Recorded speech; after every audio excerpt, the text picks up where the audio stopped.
Hello, this is Minister Peaceful Poet. I tried to make a video for you yesterday, but there was a big storm here, and the thunder was kind of getting in the way there.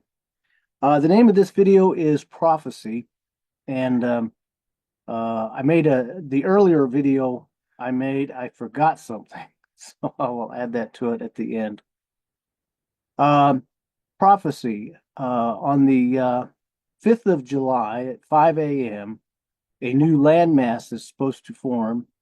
And this landmass will be between Tokyo, the Philippines, and China. Not exactly China, I can't quite remember.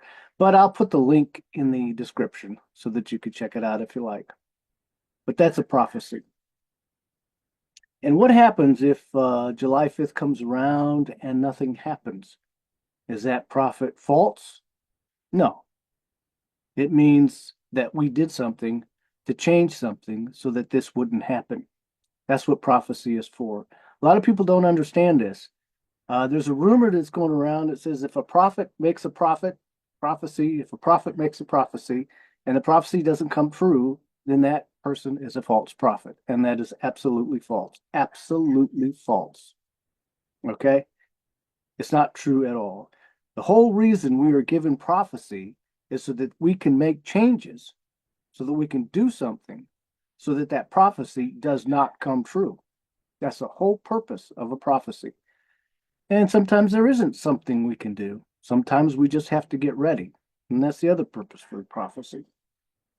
But it's given to us for us, for us. And an example of that, I guess, is in the Old Testament. There was a prophet who warned a certain city about a devastation. God was angry, and so that city repented, and they, the ashes and all the stuff that they do. I wonder. I always curious how that looked. They put on ashes and they would lament. I always wondered what that looked like. But they did this, and God changed his mind and didn't destroy the city. And that happened several times to this one prophet. It's in the Old Testament.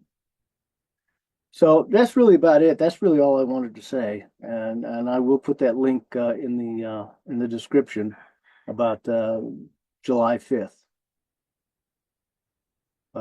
So I appreciate you watching, and if you will stay tuned, I will add the part that I missed from the last video, and that was I was supposed to explain to you the memory I had before I was born, and I completely forgot, completely forgot, and just left that out altogether. Before I was born, I was in a place where there was a powerful love, very powerful love. There were many of us, and we were close together, and it was as if we were dancing together. And we loved each other very, very much. The love was just very, very powerful, and there were many of us. And I wonder sometimes if some of those people I was with there are here now, and if maybe I've met them or have known them. I've always wondered about that, but I'm not exactly sure. Um, Jesus talked about this. There was a group of people who did not believe in heaven. So they tempted him with a question.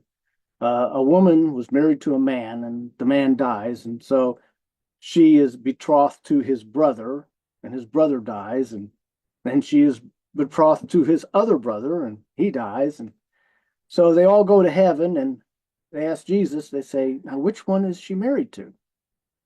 And Jesus says, you don't understand the kingdom of heaven. In the kingdom of heaven, no one is given or taken in marriage.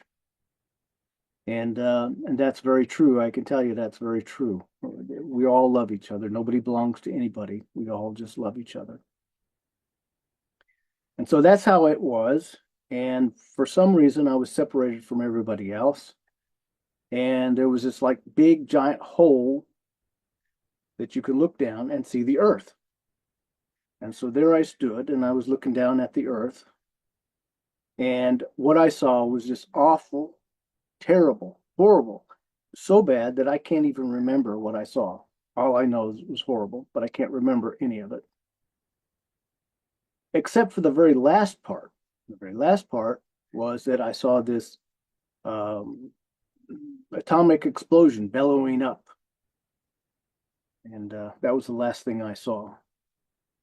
And then this guy with a beard mustache walked up to me, and I knew what he was going to say before he said it. But yet it somehow didn't affect me. I don't know. I knew it was coming, but I guess I just ignored it. I don't know. But when he said it, he says, "It's time to go." I about friggin' lost it. I about just lost it. I just cried, and I almost couldn't stand. My knees were, I almost fell down.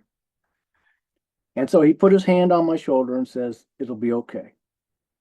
And that was it. And that's what I remember before I was born. So I forgot to include that in my last video, so I'm including that now. And that's really about it. This is a short, sweet one here. There was something else I was going to talk about, and I can't remember what it was, but I'm sure I'll remember it, and I'll just create another video tomorrow. Love and peace. I appreciate you listening, and you have a good day. Thanks. Bye.